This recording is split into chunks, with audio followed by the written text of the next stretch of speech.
This week I'm joined by Elliot Neaman, who is Professor of History at the University of San Francisco. He is the author of A Dubious Past, Ernst Jünger and the Politics of Literature After Nazism, and most recently, Free Radicals, Agitators, Hippies, Urban Guerillas and Germany's Youth Revolt of the 1960s and 1970s. He also wrote the foreword to Ernst Jünger's World War II journals, A German Officer in Occupied France, 1941 to 1945. This episode, we discuss the life of Ernst Jünger. If you wish to support Emetics Podcast, please find the Patreon, merchandise and donation links in the description below. Enjoy. Elliot Neaman, thanks very much for joining us on Emetics Podcast. Hey, thanks for having me. So, on this podcast, we start with the Emetics Question, which is you can place three thinkers in a room, living or dead, and listen in on the conversation. Which three do you pick? Yeah, I thought about it because you sent me the question. So I've lately actually become interested in economic history. So I'm going to tell you who my second choice is. I would love to have Friedrich Hayek and Marx, and then Paul Krugman in the same room, just because of the economics of, globalism and what's going on. But I'm going to go high, Nietzsche, obvious choice. Nietzsche, because we really don't know, he was such a loner. We really don't know what he sounded like. He early on as a teacher quit for health reasons, and he just sort of traveled and talked to himself up in the Alps. So I'd love to have Nietzsche. Aristotle, because Aristotle did for the ancient world what Nietzsche, I think, did for the modern world, changed everything. And then throw in somebody later, Richard Rorty, who is not in their league, but he was very good, I think, at playing off the ideas of various philosophers. So that's that. I could give you some more obscure names, but if I really, if I only had one choice, that would be it. Nietzsche, Aristotle, Richard Rorty. Okay. Who would your obscure list be? Or how Yeah, obscure? So we were talking just before we got on about Cioran, so the pessimist. I'm a big fan of Schopenhauer, Cioran. I'm not sure exactly how you pronounce it. I'm probably pronouncing it wrong. Emil Cioran, the Romanian philosopher, very bleak. He had terrible insomnia. And so maybe Schopenhauer, Cioran, and then somebody like, I don't know, Reinhold Niebuhr, or somebody also who kind of neo-Augustinian, put people together who just have really bleak philosophy. Or maybe McKibben, because of the environmental catastrophe that it looks like is upon us. Bill McKibben, and sort of connect up continental pessimism, which is obviously pre the catastrophe reading that we have now, with somebody who's actually predicting a real catastrophe. How's that? That's a great three rooms there. It'd certainly be interesting to hear a pessimist such as Cioran to kind of comment on the climate change, as opposed to I guess his comments are usually just general kind of cosmic terror, as opposed to a definite terror such as climate change. That would be something specific. Exactly. Mm-hmm. Yeah.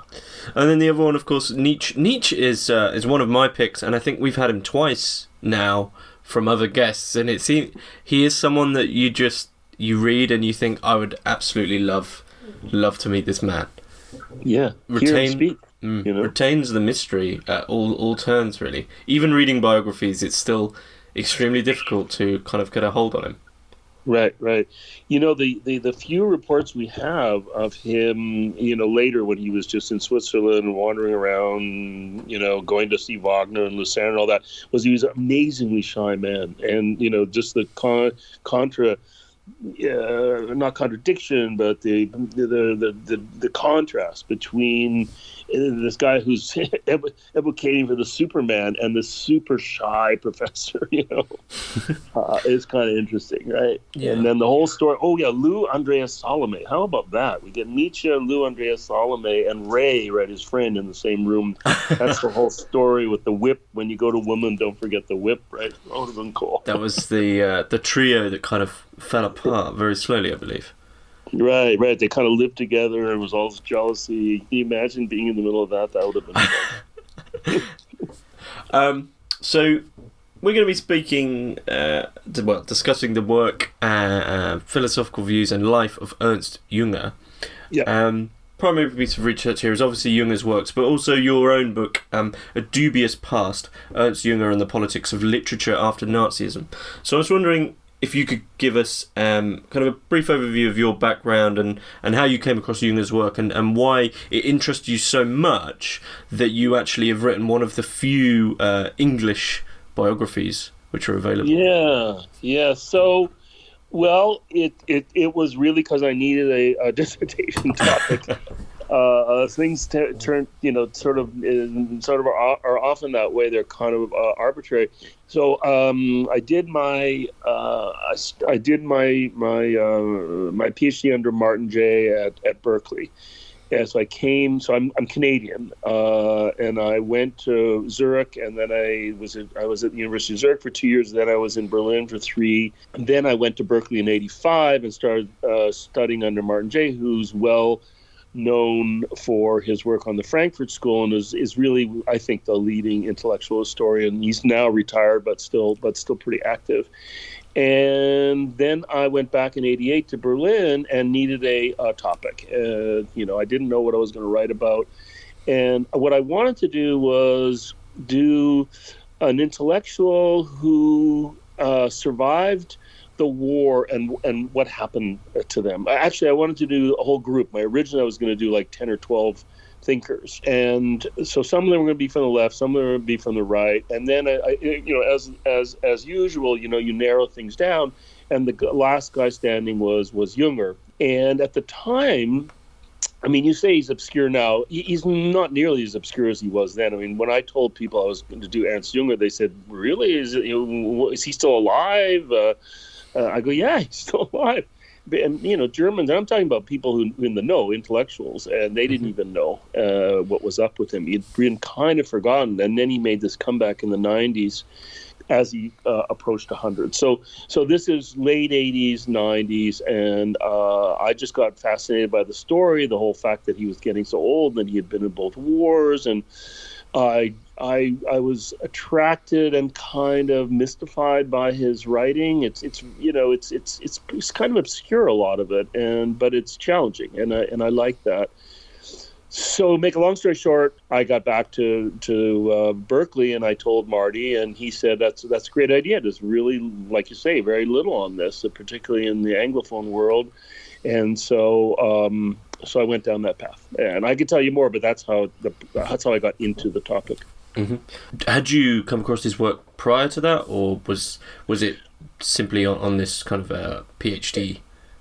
Well, it's interesting. I remember now that before, when I was first in Berlin, so I was Berlin '82 to '85, I bought a little paperback copy of On the Marble Cliffs, auf den Marmorklippen. And there was this picture of Jünger at the back in a kind of dandy-esque black suit. And I was fascinated by it.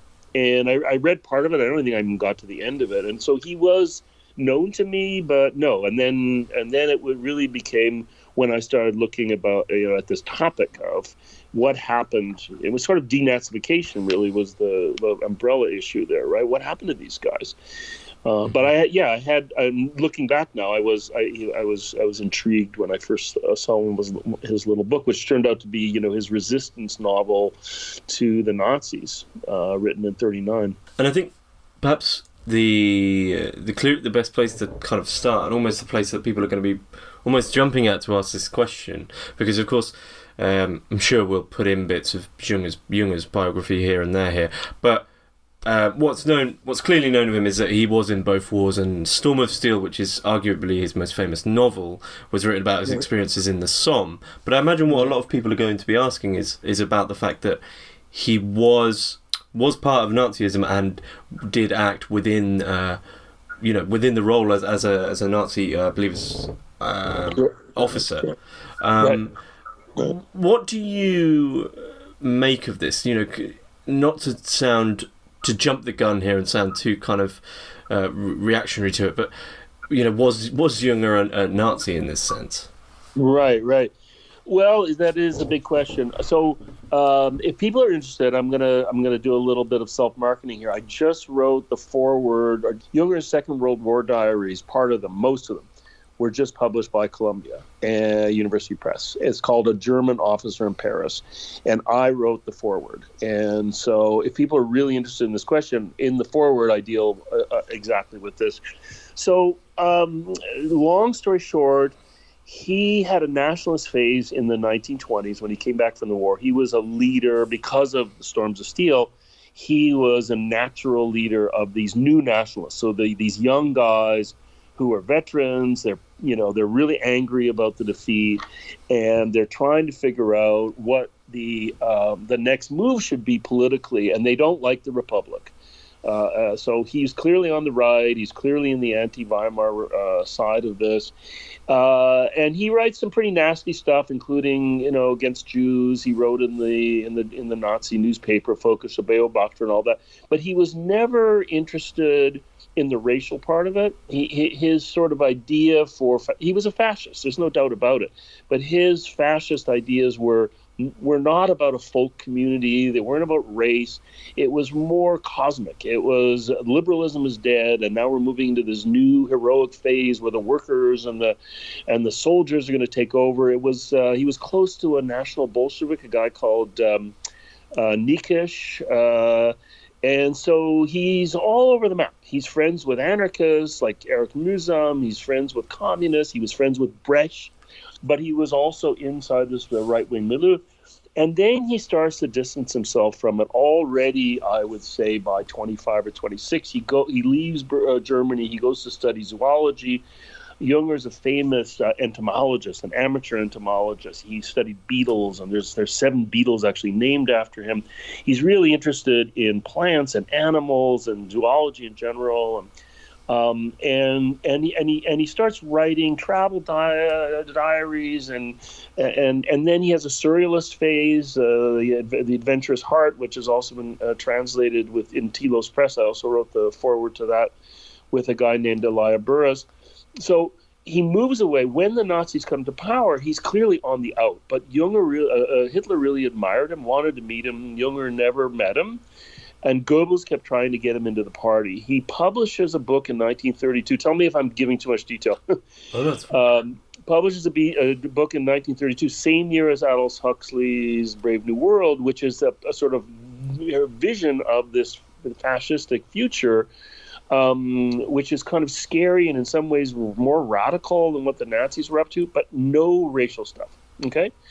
And then he writes this novel that we were just talking about, On the Marble Cliffs, in 1939, which is about 2 brothers. Jnger had a brother who he was very close to, and they're on an island, and there's a Goering-type character called the head forester who takes over the island, and it's kind of a catastrophic, apocalyptic ending to it. And many people read this as his commentary on the Nazis. He found the Nazis to be too much fed by the mob. They were a proletariat. I mean, Jnger, even though he was middle class, he had a very aristocratic sense. He loved French aristocracy, he had a huge love of French history, and he loved Saint-Simon, who was the biographer at the court of Louis XIV. There's just so many different angles to this guy. But to answer your question, he was clearly not a Nazi. He was part of the Wehrmacht in World War II, and he was associated both with the Stauffenberg plot to kill Hitler and the plot by Rommel in 1944 to arrest Hitler, and neither, of course, which worked out. And I described the whole crazy thing in the foreword. Jean Cocteau said, and I'll finish here so I don't go on too long. Jean Cocteau, the French artist, famously, and he knew all the artists, he knew Picasso in Paris, famously said, some people had dirty hands, some people had clean hands. Some people had dirty hands, some people had clean hands. Jnger had no hands, meaning he always kind of escaped from the situation and was able to hide his tracks. It's not really completely fair. He did help Jews in Paris. He also protected people, soldiers. He was a censor, so he censored their mail. He would protect soldiers who wrote things that could have got them in trouble and warn Jews of when the deportations were coming up. But he always did it in the most careful manner possible. After the war, he was blacklisted. He had to wiggle out of that, and ask me more questions and I'll tell you as much as you want. There's so much to tell. So you mentioned that he kind of always escapes and gets away, or avoids being pulled into these things. And one of the things that you write in A Dubious Past about his young life is that he was part of multiple. After the war, he's part of multiple parties, as you just stated, anarchism, communism, etc., and never really was in any of them long enough to ever really be aligned with them. And I wonder, do you think that he was articulate and intelligent enough to, articulate his position and as an iconoclast, an individualist, or was it almost like, not to sound too crass, but a fluke that he continually avoided these things? Good question. So politically, he said, I've made my peace with the Federal Republic. I'm not a big fan of it. He clearly was not. He clearly was not enthusiastic about the new democracy that Germany built, but he came more and more to accept it, and even I think appreciate it. He was at the end of his life given all kinds of awards. I mean, he went with Helmut Kohl, the Chancellor, to Normandy on, one of these, I think it was 84, so 40 years after the landing. He was feted by the president. So he got a lot of recognition at the end. But he considered himself an anarch. So not an anarchist, but an anarch, A-N-A-R-C-H in German. And you can read about this in various of his novels like Omisville and other places. But the idea basically is that you hide out in plain sight as a dissident. And the anarch is not so an anarchist throws bombs or makes trouble or whatever. An anarch is somebody who does it quietly and behind the scenes. So that was kind of his way of resisting the politics of the day, resisting technology, resisting the modernity. He never drove a car. He lived in a little tiny village after 48 for the rest of his life until he died in 1998 in this tiny village where, he was sort of like Heidegger. You think of some of these intellectuals like Sartre in the city with the cafes and blah, blah. And Heidegger and Jnger, who were friends, lived out in the countryside and talked to the peasants. And so that's kind of what he was up to in that regard. And you mentioned that, and this is a really big overarching comment from him, from day one, this relation to modernity, technology, and almost aristocracy. Because I think it's in the documentary, one of the only documentary where they go and meet Jnger, that they say it's like meeting a consciousness formed before, but formed in the 19th century. He's a man completely out of time. Right. And you mentioned in A Dubious Past that, as you previously mentioned here, that he was definitely a fascist, but his fascism wasn't blood and soil fascism. It was this. You describe it as anarcho-martial fascism, a kind of authoritarianism where the worker is taken down simply to predictability, efficiency, and discipline. And yet, this is in complete contrast to the man himself and his views, which were extremely kind of almost. Not views, but his loves and his passions were extremely kind of delicate and almost romantic. And there's a huge contrast there. I don't know what you'd make of that. Right. The Worker is a completely mystifying book. I think it's terribly written, by the way. It's not fun to read. It's obscure. I think that he was trying to. He loved. He only read novels and works from the 19th century. Almost exclusively, except Huxley. He was really admiring of Huxley, and I think he wanted to give his version of what was happening in the world. He saw himself as a seismograph. He actually uses that term. It's not me. It's not my opinion. I'm the seismograph. Don't blame me. I'm just telling you when the earthquakes are coming. And so he thought he was describing the way the world was going. That's 1932. I think that by the time you get to the post-war world, he's had his shift. Heidegger had this famous turn, right? Where he turns away from being in time, which is about resoluteness and activity and moving with the fate of the people and all that, which got him, of course, deep into Nazism, Heidegger now. Jünger also had a turn. He goes from what he calls his Old Testament to his New Testament. So his Old Testament was nationalism. The New Testament is a kind of Christian humanism at first. Then he does all kinds of weird things. He was friends with Albert Hoffman, who invented LSD. He trips out in the 70s, he wrote a whole book about ecstasy and drugs. And so to answer your question, I think that book, and it's a contradiction only if you don't look at the whole life. I think that was the way he saw the world in 1932, and I don't think he saw it that way later. And his anti-technology perspective, I mean, it would be easy to say that it emanates from his experiences in the war of seeing, was it total urbanization? I can't remember the... Yeah, the total mobilization. That's the one, yeah. Total mobilization. So his anti-tech perspective kind of, I think, clearly emanates from there. But how is it different from kind of contemporary anti-technology writers? Because there is always a strange undercurrent in his anti-technology kind of they don't come across as rants, or it's almost like there's a loss there. He was extremely fond of nature. Right.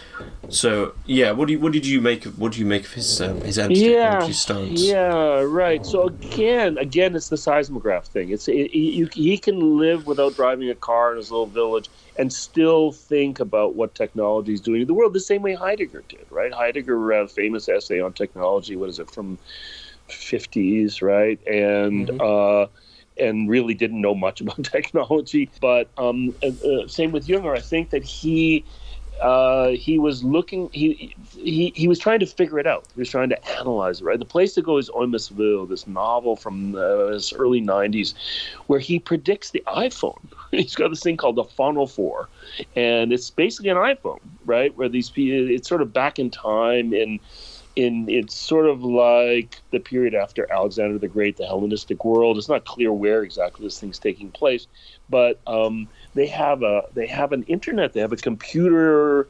system with so it's like the Hellenistic times, but it's projected into the future. And there's computers with databases, and everybody has these little phones that they can communicate with each other. So he's trying to sort of, I think you can connect it up by saying, if you're skeptical about modernity and about technology, you want to sort of write about it in a way that makes people aware of what you think are the problems are. That's the way I would put it.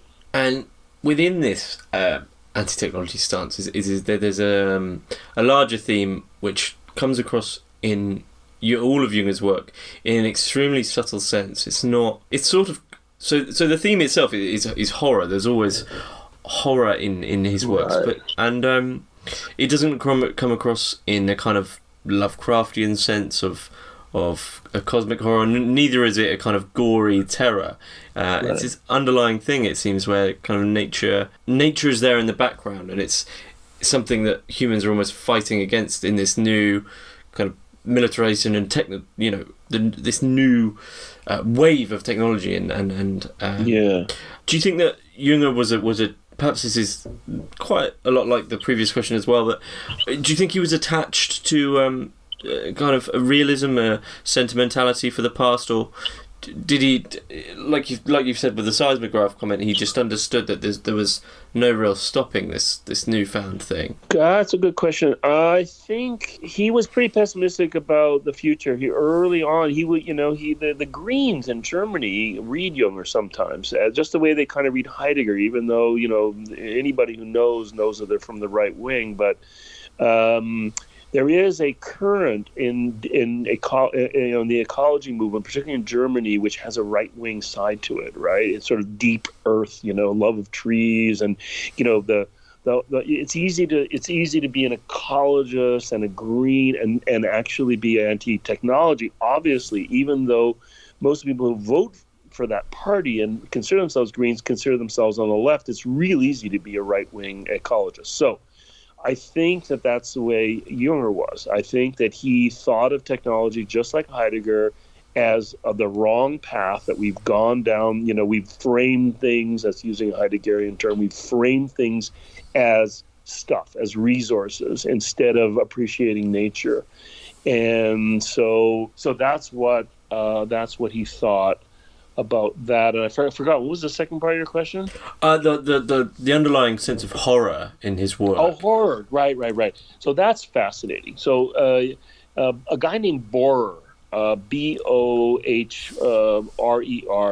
Karl-Heinz Bohrer, wrote a book called The Aesthetic of Horror, Aesthetic des Schreckens, so aesthetic of shock, and in which he analyzes all this. And it's early on, it's in that surrealist book that I talked about from the 20s, and he revised it in the 30s, called The Adventurous Heart, where he examines, it's got all kinds of macabre things, like he goes into a shop and he thinks that it's fruit hanging, but it turns out to be human flesh, right? And there's sort of dream world, it's a collage, it's sort of like Dali and the surrealists, and it's all this weird stuff sort of put together. And I think that with Jünger, it's because he examined the human world the way he examined the insect world. Right, that's the way I think about it.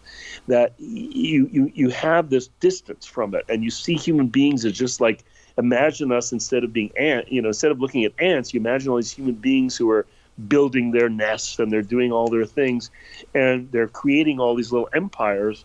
And he's trying to figure out what they're doing, and what he sees underneath it all is the ghastly, the ghostly, the black, the weird side of what we do, rather than I guess you would say the humanitarian or the liberal, right? It's all anti-liberal, right? Liberals believe in progress and we're all getting more freedom and going some kind of Whig direction in history, and he sees it as the opposite, right? There's a lot of Schopenhauer, there's a lot of Nietzsche in Jünger. Mm-hmm. And this underlying weirdness, of course, comes through, especially in Storm of Steel, and this is one of the more controversial stances of Jünger, and one he's extremely well known for, which is war as a transcendental experience, as this event which is returns us to our nature in a way. Yeah. And what do you think? Why do you think it was that Jünger extrapolated this idea so often and so thoroughly? Because it comes up multiple times, and it was clearly extremely important for him that he found some truth in this experience, I think. That's a great point. So definitely, it's in Storms of Steel, and then it's in these essays. War is an inner experience, right? He wrote a few years after the war ended. I think that's right. I think he saw the elementary. What makes us human is not what the liberal bourgeois individualistic world thinks. What makes us human is that we are essentially a kind of conscious animals, and because we're not, animals fight because out of survival, right? Or they need food or whatever. Human beings are conscious animals, so we fight for the sake of our sense of self, right? Mm-hmm. And that just fits into this whole Schopenhauerian view of the will, right? The subconscious that pushes us forward, and he wants to explore that side of us. I think that's why he was always fascinated with war, confrontation.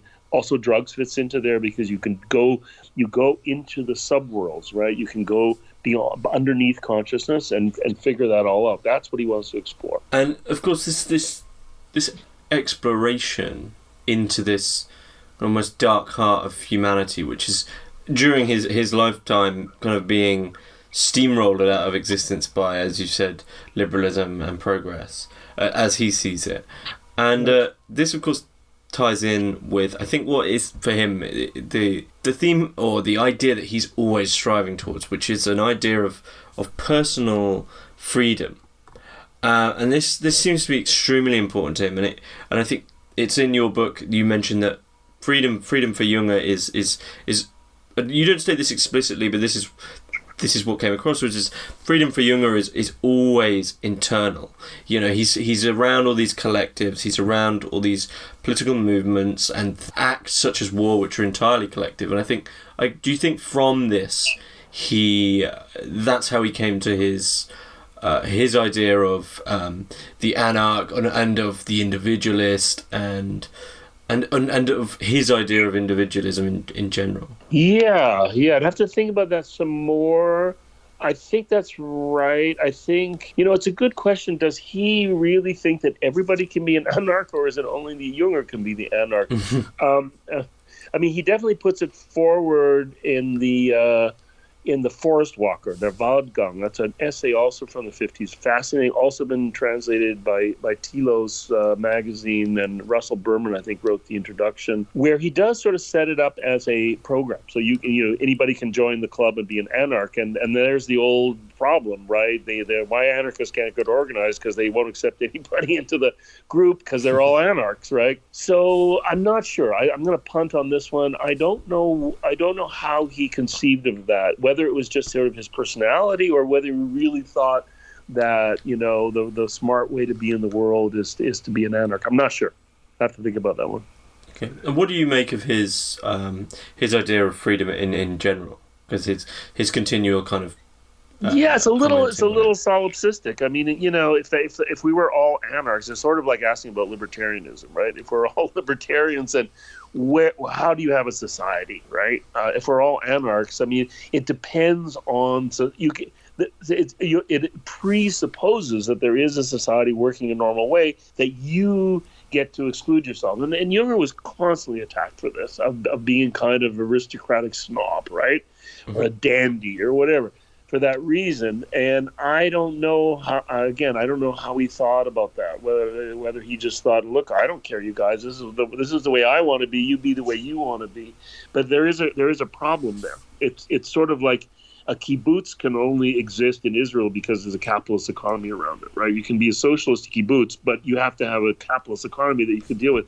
If you're an anarch, you need normal society functioning that you can exclude yourself from, and there's a contradiction there for sure. And what do you see as some of the moments? Because obviously he went from a nationalist, and then he was part of this conservative revolution during the denazification process after the war, and then sort of the anarchic individualist writing comes through. Do you think it was just a slow process of dissolution with collectives, or do you think there was some key moments there which made him kind of realise that no amount of collective action is going to work, at least for him? So let's just go first of all on what he said about that himself. So the conservative revolution stuff basically stops by the middle of the Second World War. Or earlier, actually, I would say he abandons that by the mid-30s. And then the war comes. He reads the Bible, the New Testament, from beginning to end twice during the war. It's all in the diaries there. And he becomes kind of a Christian humanist, right? And this is, most people think just Hitler was distasteful to him, Nazis, and he visited the Eastern Front. It's all in the Second World War diaries, and he knows about the Holocaust. He finds out fairly early on from people what's actually going on, and this really disgusts him, and so his sort of emotional reaction is to go back to the Bible, right, back to Christianity, and then I think he's interested, and that kind of fades. And by the 60s, he's interested in political questions. He writes a book about the world state. He almost moves in a kind of liberal direction, like let's all let's make the UN work, right? And then he abandons that. So he's trying out different things. Heidegger never considered him a philosopher, and I think that's right. I don't think Jnger was self-taught, basically, right? He went a couple of semesters in the sciences, but he never had a formal education. He's self-taught, and what Heidegger likes about Jnger is his ability to sort of get a sense of the times, right? Again, the seismograph, and so the answer to your question, I think, is there's not a fundamental set of building blocks to the way he looks at the world, the way there is with Heidegger. It moves with the times. And what makes him interesting is just that his observations are fascinating. He knows everybody. and writers, politicians, et cetera, et cetera. And as he gets older, it becomes very complex. He had amazing memory. He had an amazing knowledge of the natural world and of history, and so it all combines in the. They gave him the Goethe Prize in 1985, and he was considered by many to have the breadth of somebody like Goethe. So I probably didn't answer your question, but it's something like that, right? This meandering through the world, right?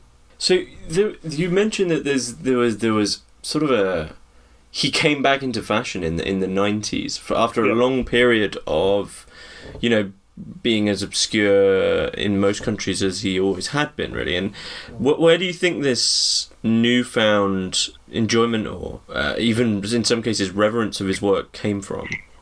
I think it happens already in 82 when Kohl comes to power. So you have the end of the Social Democrats are out of power, and there's the turn, right? Die Wende, which is interesting because Heidegger has a turn, Jnger has a turn, now German history has a turn, right? Where the whole social democratic experiment gets sidetracked and the conservatives come to power. And Kohl famously says he has the grace of a late birth, right? He's born in 1944, he's not part of the Nazis, there's a new start, and Germany moves in a conservative direction, and they begin to look for normalcy. And I think they latched onto Jnger, not only Jnger, but they latch onto Jnger as a kind of representative of somebody who can stitch together all the different parts of German history and represent something greater than just this obsession with the 12 years of Nazism.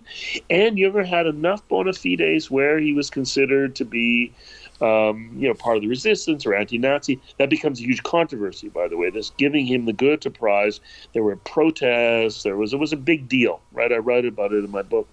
And so it's part of that spirit of the 80s. And then by the 90s, he's moving towards his 100th birthday, right?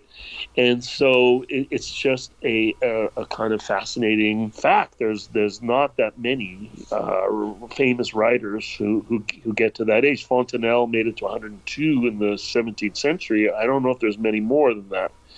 And then some of his stuff became kind of cultish. So The Ecologist started reading some of it, as I said. The drug stuff interested people in sort of some of the subcultures in Germany. And people also, I think, recognize that there's something there. This guy isn't just a war writer. He wasn't just a fascist. These diaries are a record of, decades and decades of history. And so all that came together. I think deservedly, he deserves to be paid attention to. And do you think there's anything in his views which you see as a reason for, something that people are latching onto now? Because obviously we briefly mentioned before this with we briefly mentioned this with the climate change thing, and I think he has the book the forest passage and this destruction of nature. Do you think there's any of his ideas which people are latching onto now? Yeah, for sure. The Forest Passage is a book about resistance. It's really kind of about the Germans after World War II, I think, if you read between the lines, but you can make it into a more universal thing, which is about resisting power in some sense. And so, if you're young and you want to fight against the corporations, you can be an anarch in that sense. I think for sure. I think that's right. I think that he gives you ammunition to work it into whatever it is your political campaign is, whether right or left. As to your question is there stuff that's valuable? I just wouldn't see Jnger totally in terms of politics. That's the mistake that the left makes, particularly in Germany. They just he's a fascist. Yeah, fine. You have to contextualize and blah blah. But Jnger is really not, at the end of the day, a political figure. He's bigger than that. He understands a lot of things about the world, the universe, the cosmos, where we're going. You can agree or disagree, but it's always thought-provoking, right? And I think to pigeonhole him the way the Germans tend to do is wrong. And I think time is proving that. I mean, he's not obscure anymore, really. I mean, there's a lot more. I'm always amazed that there's always a new Jnger book coming out. So I think, it's always the test of time, right? And he hasn't been disregarded, quite the opposite. Do you think the Germans pigeonhole him because they still have that kind of obsession with the 12 years of their history there? Yep. And they like to, you're either fascist or anti-fascist, right? The Germans are very quick. I think that they're still traumatized, basically, by the Nazi period. And so the left wants to cleanse itself from anything at all that has to do with Nazism. And they see the right wing. So if the right wing or conservative, let's leave the right wing alone, just conservatives are writing about Jnger and publishing about Jnger, and they're not being critical enough. That's the way I get pigeonholed, by the way. I'm considered right wing by these people because I don't make a dubious past means both sides. I even then, when I wrote that book, I was more on the left in Frankfurt School than I am today. But because I didn't, say this guy's evil, right? I said dubious. I said look at both sides. I already got pigeonholed as being part of the right. So this is this terrible polarization that happens. We're seeing it now in spades, with Trump and with Johnson in England and all the rest of it. But that was always there for the Germans, right? You're either completely anti-Nazi or you're a freedom-loving, good, moral person, right? Mm-hmm. Of course, the irony there is that if they paid attention to Junger's politics, they would have realised that there is nuance is always a possibility and something you should almost strive for, really. You would hope so, right? Yeah. So how do you think Jnger should be approached? Because it's quite a difficult figure to. There's no clear path there. Of course, you could start with Storm of Steel, but that's if you would, you can't really sum up Jnger off Storm of Steel, which is what he's known for by the majority, which is just that's a war novel, and there's how would you advise someone to approach Jnger? Well, I would advise them to read Elliot Neaman's A Dubious Past. Look, I mean, if you really want to delve into it, it's 18 volumes in the Klett edition. If you can read German, as more and more is being published, I would say approach Jnger with an open mind and say, what does this guy got to offer? I think some people really find his language difficult and they just don't want to delve into it. He's not an easy writer, but if you like it, keep an open mind and understand sort of all the complexities of his biography. He lived to be 102 years old, so that like all of us, we have contradictions and we have phases, and understand all that and be open to it, and you might get something out of it. There's a lot there, I think, and that's the way I would do it. Open mind, basically. Mm-hmm. So this has been kind of a brief overview of his life and work. So is there anything you'd like to comment on more in depth that we haven't here? Well, we covered a fair amount. The way to approach all of this is to think of the German intellectual thought as there are clusters of thinkers, right? So there's the Frankfurt School, Adorno, Horkheimer, Benjamin, Fromm. That's a cluster of thinkers. I think you put Jnger into the other side, the cluster of thinkers, but enlarge it a little bit and don't pigeonhole him as a fascist, as we were just talking about, and see him in that line that goes from, say, somebody like Rochefoucauld, 18th century moralist, through Goethe and through the German Romanticism into Schopenhauer and Nietzsche and Dilthey and that whole anti-positivist, the revolt against positivism at the end of the 19th century, and put him in that box if you're going to put him in a box, and that's a pretty big box, and see that there's this richness politically on both sides, or on all sides. There are the liberals, there are the sort of the socialist side, which, however, wants to expand. That's what the Frankfurt School was. It wanted to expand into psychoanalysis and not be narrowly dogmatic and all that. And then see the right wing that way too. That there's a lot of complexity there that's worth taking seriously. And you don't have to decide. You don't have to translate your politics, whether you're left wing, you're a moderate, you're conservative, whatever. You don't need to translate. You don't need to find the people who are going to support the way you see the world. Just accept it on its own terms. So so I'm an intellectual historian. I love ideas, and I think that's where you have to approach ideas on their own, and separate yourself and your particular moment in time out of it, if that makes sense. Okay, that's great. That sounds a good place to finish up, I think. Excellent. Well, thank you very much for having me. I'm looking forward to hearing it as a podcast. Okay, thanks very much.